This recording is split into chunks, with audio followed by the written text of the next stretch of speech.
Boss season 8 weekend కావడంతో big boss host Nagarjuna గారు big boss stage మీదకి వచ్చి తన హోస్టింగ్ తో అందరినీ అదరగొట్టేశాడని చెప్పాలి. హౌస్ లో ఉన్న ఏ కంటెస్టెంట్ ని కూడా వదలకుండా అందరినీ కూడా తిప్పి కొట్టాడని చెప్పాలి. అయితే హౌస్ లో ఉన్న ప్రతి ఒక్క కంటెస్టెంట్ ను కూడా తమ చేసిన తప్పులను కూడా ఎత్తి చూపించేశారు.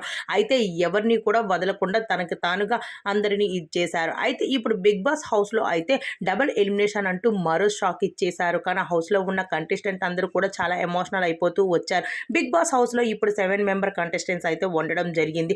అందులో ఒక 2 మెంబర్స్ కంటెస్టెంట్ అయితే ఎలిమినేషన్ అవ్వగా టాప్ 5 కంటెస్టెంట్స్ అయితే ఉంటారు.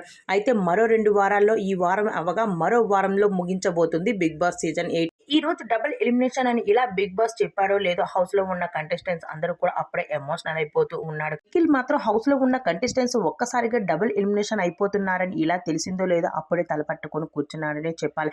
ఇప్పటి వరకు అందరితో గడిపేశాం, కానీ ఇవి ఉన్న 7గురిలోని ఇప్పుడు ఇద్దరు కంటెస్టెంట్ అంటే ఎవరు ఎలిమినేషన్ అయిపోతారో అనుకున్నారో లేదో అప్పుడే విష్ణుప్రియ, రోని యు ఆర్ ఎలిమినేటెడ్ అంటూ ఒక్కసారిగా నాగార్జున గారు చెప్పేశారు.